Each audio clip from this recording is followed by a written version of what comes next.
ನಮ್ಮ ಚಾನಲ್ನ ವೀಕ್ಷಕರಿಗೆಲ್ಲ ಸ್ವಾಗತ. ಈ ರೀತಿ ಸಕ್ಸಸ್ಫುಲ್ ಬೀನ್ಸ್ ಕೃಷಿ ಮಾಡಬೇಕಾದ್ರೆ ಈ ವೆರೈಟಿ ಹೇಗಿದೆ, ಕೃಷಿ ಹೇಗಿದೆ, ಈ ಎಲ್ಲ ಮಾಹಿತಿಗಳು ಇದರಲ್ಲಿ ಕಂಪ್ಲೀಟ್ ಡೀಟೇಲ್ಸನ್ನು ಒಳಗೊಂಡಿರುತ್ತೆ.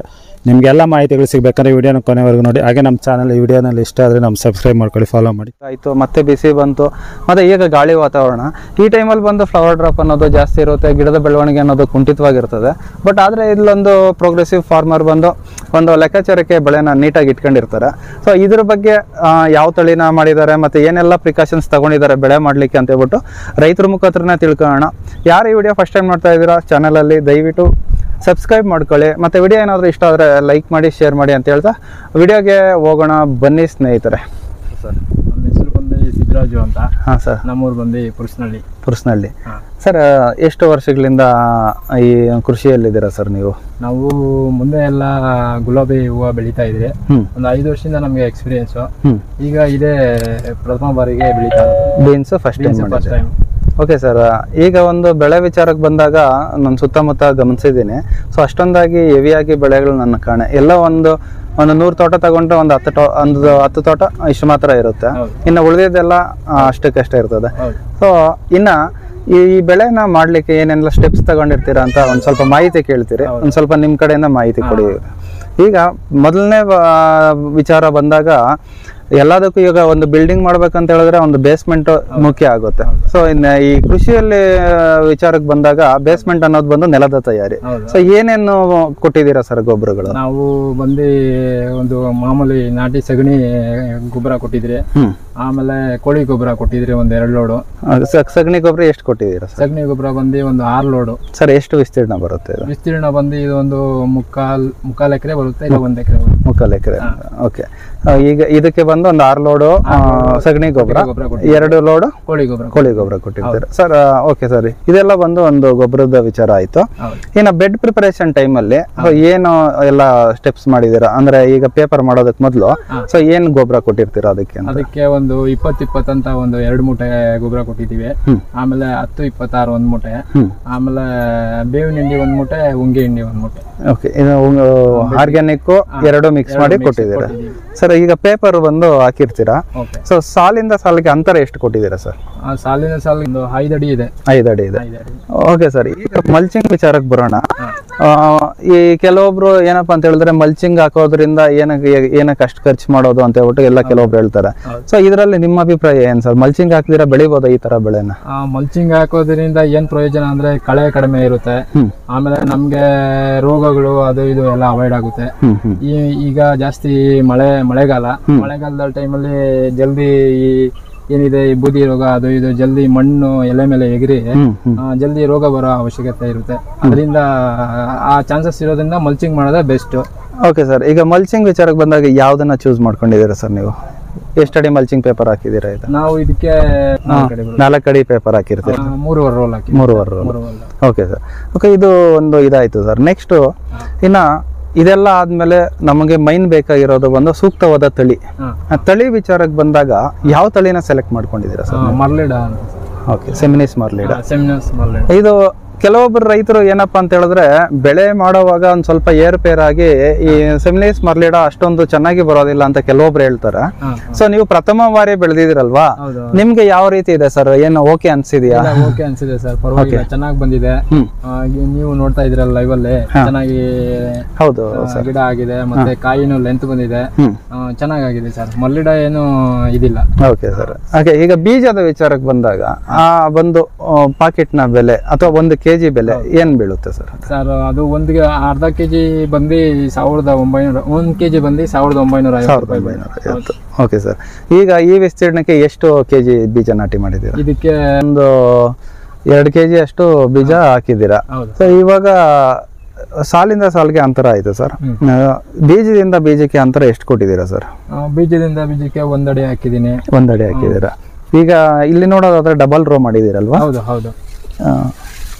1.25 1.5 ಅಡಿವರೆಗೂ ಹಾಕಿದ್ದೀರಾ.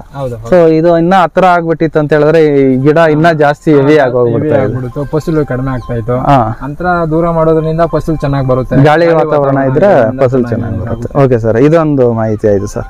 ಇದಾದ ನಂತರ ಈಗ ಬೀಜ ಮಾಡಿಸೋ ಟೈಮಲ್ಲಿ ಈ ವರ್ಷ ಬಂದು ಸುಮಾರು ಜನ ಎಡವಿದ್ದಾರೆ, ಹೌದು. ಅದ್ರಲ್ಲಿ ನಾನು ಒಬ್ಬ. ಹೌದು. ಸರಿಯಾಗಿ ಬೀಜ ಮೊಳಸಕ್ ಆಗ್ಲಿಲ್ಲ. ಸೊ ನಾನು ಬೇರೆ ತಳಿ ಸೆಲೆಕ್ಟ್ ಮಾಡ್ಕೊಂಡಿದ್ದೆ. ಸೊ ಇದ್ರಲ್ಲಿ ನಿಮ್ಗೆ ಏನಾದ್ರು ಬೀಜ ಹೋಗಿದ್ದು ಏನಾದ್ರು ತೊಂದರೆ ಆಯ್ತು? ಹೋಗಿತ್ತು ಸರ್, ಹೋಗಿತ್ತು. ಸೆಕೆಂಡ್ ಟೈಮ್ ಇದ್ ಮಾಡಿದೆ. ಆಮೇಲೆ ಏನು ಇಲ್ಲ, ಮಳ್ಸೋ ಟೈಮಲ್ಲಿ ಸ್ವಲ್ಪ ತೇವಾಂಶ ಜಾಸ್ತಿ ಮಾಡಬಾರ್ದು. ಬಿಟ್ಟಲ್ಲಿ ಸ್ವಲ್ಪ ನೋಡ್ಕೊಂಡು ನೀರು ಅವಾಗ ಬಿಟ್ಕೊಂಡು ಇದ್ ಮಾಡ್ಕೊಂಡ್ರೆ ಪರವಾಗಿಲ್ಲ ಸರ್, ಚೆನ್ನಾಗಿ ತೇವಾಂಶ ಜಾಸ್ತಿ ಕೊಡಬಾರ್ದು ಮಳ್ಸೋ ಟೈಮಲ್ಲಿ. ಓಕೆ, ಇದೊಂದು ಮುಖ್ಯವಾದ ವಿಚಾರ. ಇದಾದ ಮೇಲೆ ಸರ್, ಈಗ ಒಂದು ಪ್ರಾಥಮಿಕ ಹಂತದಲ್ಲಿ ಇದಕ್ಕೆ ಏನು ಗೊಬ್ಬರ ಕೊಟ್ರಿ ಅಂತ ಹೇಳ್ತೀರಾ? ಮೊದಲ ಅಲ್ಲ, ಈಗ ಪ್ರಾಥಮಿಕ ಸ್ಟಾರ್ಟಿಂಗ್ ಅಲ್ಲಿ ಈಗ ಬೆಳವಣಿಗೆ ಹಂತಕ್ಕೆ ಏನೇನ್ ಗೊಬ್ಬರ ಕೊಟ್ರಿ ಸರ್? ಅದು ಬಂದು ಟ್ರೈಸಲ್ ಅಂದ್ಬಿಟ್ಟು ಒಂದು ಮೈಕ್ರೋ ನ್ಯೂಟ್ರಿಯೆಂಟ್ಸ್ ಅಂತ ಬಂದು ಟಾಟಾ ಟ್ರೈಸಲ್ ಅದು ಕೊಟ್ಟಿದ್ದೀನಿ. ಆಮೇಲೆ 13-0-45 ಕೊಟ್ಟಿದ್ದೀನಿ. ಆಮೇಲೆ ಬೋರನ್ CN ಕೊಟ್ಟಿದ್ದೀನಿ. ಇಷ್ಟು ಕೊಟ್ಟಿದ್ದೀನಿ ಸರ್. ಇನ್ನ ಇವೆಲ್ಲ ಒಂದು ಡ್ರಿಪ್ ಗೊಬ್ಬರಗಳು, ಮೈಕ್ರೋ ನ್ಯೂಟ್ರಿಯೆಂಟ್ಸ್ ಗೊಬ್ಬರ ಮತ್ತೆ ಬೋರಾನ್. ಸೊ ಇದನ್ನ ಕೊಟ್ಟಿರ್ತೀರಾ. ಸೊ ಈ ಬೋರಾನ್ ಕೊಡೋದ್ರಿಂದ ತುಂಬಾನೇ ಹೆಲ್ಪ್ ಆಗುತ್ತೆ. ಹೂವು ಉದುರೋದೆಲ್ಲ ಹತೋಟಿಯಲ್ಲಿರುತ್ತೆ. ಓಕೆ, ಇದಾದ ಮೇಲೆ ಸರ್, ಈಗ ರೋಗಗಳ ವಿಚಾರಕ್ಕೆ ಬಂದಾಗ, ಈಗ ನೀವು ಬೆಳೆ ಸ್ಟಾರ್ಟ್ ಮಾಡಿದಾಗ ಒಂದ್ ಸ್ವಲ್ಪ ಬಿಸಿಲಿತ್ತು, ಅದಾದ್ಮೇಲೆ ಮಳೆ ಬಂತು, ಮತ್ತೆ ಬಿಸಿಲು ಬಂತು, ಮತ್ತೆ ಈಗ ಮಳೆ ಮೋಡ ಗಾಳಿ. ಈಗ ಬಂದು ರೋಗ ಅಷ್ಟೊಂದಾಗಿ ಏನು ಕಾಣೆ, ಸೊ ಟ್ರಿಪ್ಸ್ ಅಷ್ಟೊಂದಿಲ್ಲ. ಸೊ ಯಾವ ರೀತಿ ಎಷ್ಟು ದಿನಕ್ಕೆ ಒಂದೊಂದು ಸ್ಪ್ರೇ ಕೊಡ್ತಿದ್ರಿ? ನಾವು ರೋಗ ಇರ್ಬೇಕಾದ್ರೆ 5 ಡೇಸ್ಗೆ ಆತರ ಕೊಡ್ತಾ ಇದ್ವಿ. ರೋಗ ಕಡಿಮೆ ಇರ್ಬೇಕಾದ್ರೆ 6 days to 7 days ಆತರ ಇದ್ ಮಾಡ್ತಾ ಇದ್ವಿ. ಹೌದಾ? ಅಪ್ಲೈ ಮಾಡ್ತಾ ಇದ್ವಿ. ಓಕೆ, ಒಳ್ಳೆ ಕೆಲಸ ಮಾಡಿದ್ದೀರಿ ಸರ್. ಮತ್ತೆ ಈ ರೋಗ ಬಂದ್ರೆ ಏನು ಬರುತ್ತೆ ಸರ್ ಇದಕ್ಕೆ ಬಂದ್ರೆ? ಇದು ಕಾಫಿ ರೋಗ ಅಂತ ಬರುತ್ತೆ. Coffee Rust. ಸೊ ಅದನ್ನ ಏನಾದ್ರು ಒಂದು ಕೆಮಿಕಲ್ ಹೇಳಕ್ಕಾಗುತ್ತೆ? ಅದಕ್ಕೆ ಮ್ಯಾಟ್ಚೂರಿ ಅಂತ ಒಂದು ಬರುತ್ತೆ. ಮ್ಯಾಟ್ಚೂರಿ ಕಾಫಿ ರೋಗಕ್ಕೆ ಒಳ್ಳೆ ಹೆಲ್ಪ್ ಮಾಡುತ್ತೆ ಇದಕ್ಕೆ. Okay sir. ಅದಾದ್ಮೇಲೆ ಆಮೇಲೆ ಚಿಕ್ಕ ಗಿಡದಲ್ಲಿ ರಂಗೋಲಿ ಅಂತ ಬರುತ್ತೆ. ಅದಕ್ಕೆ ಸೂಪರ್ ಪ್ರತಾಪ್ ಪ್ಲಾಂಟ್ ಜಿಮ್ ಅಂತ ಒಂದು ಬರುತ್ತೆ. ಅದು ಒಳ್ಳೆ ಹೆಲ್ಪ್ ಮಾಡುತ್ತೆ ಸರ್. ಮೊದಲಂದ್ರೆ ತುಂಬಾನೇ ಉಪಯುಕ್ತ ಆಗಿರುತ್ತೆ ಇದು. ಯಾಕಂತ ಹೇಳಿದ್ರೆ ಕೆಲವೊಬ್ಬ ರೈತರಿಗೆ ಗೊತ್ತಿರೋದಿಲ್ಲ, ಈ ರೋಗನ ಐಡೆಂಟಿಫೈ ಮಾಡೋದ್ರಲ್ಲಿ ಎಡುತ್ತಾರೆ. ಸೊ ಆ ಟೈಮಲ್ಲಿ ಬಂದು ತುಂಬಾನೇ ಹಾಳು ಮಾಡ್ಕೊಂತಾರೆ ಗಿಡನ. ಇನ್ನ ಸ್ನೇಹಿತರೆ, ನೀವು ಗಮನಿಸೋದಾದ್ರೆ ಈ ರೆಸ್ಟಿಂಗ್ ಎಲ್ಲ ಬಂದು, ರೆಸ್ಟಿಂಗ್ ಏನು ಈ ಗಿಡದಲ್ಲಿ ಕಾಣಿಸ್ತಾ ಇಲ್ಲ, ಬರೀ ಒಂದು ಹಳದಿ ಬಣ್ಣದ ಎಲೆಗಳು ಮಾತ್ರ ಒಂದೊಂದು ಕಾಣಿಸ್ತಾ ಇದೆ ಅಷ್ಟೇ. ಈಗ ಇದೆಲ್ಲ ಆಯ್ತು. ಇನ್ನ ಬಂದರೆ ಅಕಸ್ಮಾತ್ ಇನ್ನೇನ್ ರೋಗ ಬರ್ಬೋದು? ಇವಾಗ ಬೂದಿ ರೋಗ ಅಂತ ಹೇಳಿದ್ರೆ ಆಗ್ಲೇ, ಬೂದಿ ರೋಗ ಬರುತ್ತಾ ಇದಕ್ಕೆ? ಬೂದಿ ರೋಗ ಬರುತ್ತೆ. ಓಕೆ, ಅದಕ್ಕೆ ಏನಾದ್ರು ಹಣ್ಣೆಲ್ಲ ಸ್ಟಾರ್ಟ್ ಆಗುತ್ತೆ, ತೇವಾಂಶ ಜಾಸ್ತಿ ಆದ್ರೆ. ಹೌದು, ಅದಕ್ಕೆ ಏನ ಅಂಟ್ರಾಕಾಲು ಮತ್ತೆ ಮೆರ್ವಿನ್ ಅಂತ ಒಂದು ಔಷಧಿ ಇದೆ, ಅವು ಹೊಡ್ಕೊಂಡ್ರೆ ಅವಾಯ್ಡ್ ಆಗುತ್ತೆ, ಕಂಟ್ರೋಲ್ ಇರ್ತದೆ. ಸೊ ಇದೊಂದಾಯ್ತು ಸರ್. ಈಗ ಬಂದು ಒಂದು ರೋಗದ ವಿಚಾರ ಆಯ್ತು, ಒಂದು ಗೊಬ್ಬರಗಳ ವಿಚಾರ ಆಯ್ತು ಸರ್. ಇನ್ನ ಇದಕ್ಕೆ ಬಂದಾಗ ಕೀಟ ಬಾಧೆ ಅಂತ ಸ್ಟಾರ್ಟ್ ಆಗುತ್ತೆ. ಕೀಟ ಬಾಧೆ ವಿಚಾರಕ್ಕೆ ಬಂದಾಗ ಫಸ್ಟ್ ಒಂದು ರಸ ಇರೋ ಕೀಟಗಳು. ಸೊ ಇದನ್ನ ಯಾವ ರೀತಿಯಾದ ಕೀಟಗಳು ಇದಕ್ಕೆ ಬೀಳುತ್ತೆ? ಇದಕ್ಕೆ ತ್ರಿಪ್ಸ್ ಅಂತ ಬೀಳುತ್ತೆ ಸರ್. ಇದು ಹೂವು ಸ್ಟಾರ್ಟ್ ಆಗ್ಬೇಕಾದ್ರೆ ಪಿಂದೆ ಟೈಮಲ್ಲಿ ತ್ರಿಪ್ಸ್ ಅಂತ ಬಿದ್ದ್ಬಿಡುತ್ತೆ. ಅದು ತ್ರಿಪ್ಸ್ ಬಿದ್ದಾಗ ಹೂವು ಎಲ್ಲ ಡ್ರಾಪ್ ಆಗುತ್ತೆ, ಆಮೇಲೆ ಪಿಂದೆನೂ ಡ್ರಾಪ್ ಆಗ್ಬಿಡುತ್ತೆ. ಅದಕ್ಕೆ ಫ್ಲವರ್ ಬೂಸ್ಟ್ ಅಂತ ಒಂದಿದೆ, ಅದನ್ನ ಅಪ್ಲೈ ಮಾಡ್ಕೊಂಡ್ರೆ ಅದು ಅವಾಯ್ಡ್ ಆಗುತ್ತೆ sir. Flower boost. Okay sir. ಇದಾದ್ಮೇಲೆ ಈಗ ತ್ರಿಪ್ಸ್ ಆಯ್ತು ಸರ್. ಮತ್ತೆ ಇನ್ನ ಮಳೆ ಟೈಮಲ್ಲಿ ಬಂದು ಸಾಮಾನ್ಯವಾಗಿ ಕಾಡೋದು ಕಾಯಿ ಕೊರಕ ಹುಳ. ಸೊ ಇದು ಬಂದು ನಿಮ್ಮದ್ರಲ್ಲಿ ಎಲ್ಲೂ ಕಾಣಿಸ್ತಾ ಇಲ್ಲ. ಸೊ ಯಾವುದನ್ನ ಸ್ಪ್ರೇ ಮಾಡಿ ಪ್ರಿವೆಂಟಿವ್ ಆಗಿ? ಸ್ಟಾರ್ಟಿಂಗ್ ಅಲ್ಲಿ ಕಾಣಿಸ್ತು ಅವಾಗ ಕಾಯಲ್ಲಿ, ಅದಕ್ಕೆ ಒಂದ್ಸರಿ ಎಕ್ಸ್ಪೋನಸ್ ಅಂತ ಬಂದಿದೆ, ಅದನ್ನ ಅಪ್ಲೈ ಮಾಡಿ. ಎಕ್ಸ್ಪೋನಸ್ ಅದೊಂದು ಮಾಡಿದ್ರೆ ಇದು ತ್ರಿಪ್ಸ್, ಮೂಲವಾಗಿ ತ್ರಿಪ್ಸ್ ಮತ್ತೆ ಹುಳ ಇಷ್ಟೇ, ಇನ್ನೇನು ಕೀಟ ಬಾಧೆ ಇದಕ್ಕಿಲ್ಲ. ಓಕೆ, ತುಂಬಾನೇ ಇದೊಂದು ಎಲೆ ಸುಂಡ್ರದೊಂದು ಜಂಡುಳ ಅಂತ ಬರುತ್ತೆ. ಅದು ಆಗಾಗ ಈ ಕೊನೆಯಲ್ಲೆಲ್ಲ ಜಂಡು ಅದು ಬಿದ್ಬಿಟ್ಮೇಲೆ ಎಲ್ಲ ಸುಂಟುಕೊಂಡು ಹೋಗುತ್ತೆ ಸೈಡ್ ಅಲ್ಲಿ. ಅದಕ್ಕೆ ಒಂದು ಮದ್ದಿದೆ, ಪವರ್ ಜಿಮ್ ಅಂತ, ಅದು ಉಳ್ಕೊಂಡ್ರೆ ಅವಾಯ್ಡ್ ಆಗುತ್ತೆ. ಸೊ ಒಟ್ಟಾರೆ ಒಂದು ತ್ರಿಪ್ಸ್ ಮತ್ತೆ ಕಾಯಿ ಕೊರಕನ ಕಂಟ್ರೋಲ್ ಮಾಡಿದ್ರೆ ಇನ್ಯಾವುದೋ ಕೀಟಬಾಧೆ ಇದಕ್ಕಿಲ್ಲ.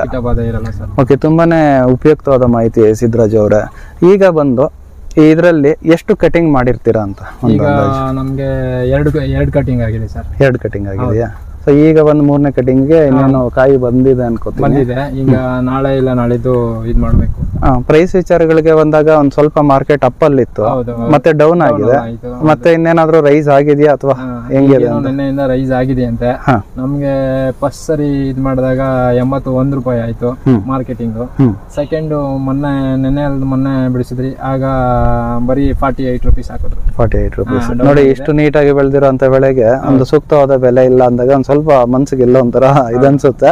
ಸೊ ಒಟ್ಟಾರೆ ಈಗ ಒಂದು ಈ ವಿಸ್ತೀರ್ಣಕ್ಕೆ ಒಂದು ಖರ್ಚಿನ ವಿಚಾರಕ್ಕೆ ಬಂದಾಗ ಒಂದು ಎಷ್ಟು ಖರ್ಚು ಮಾಡಿರ್ತೀರಾ ಇಲ್ಲಿ ತನಕ?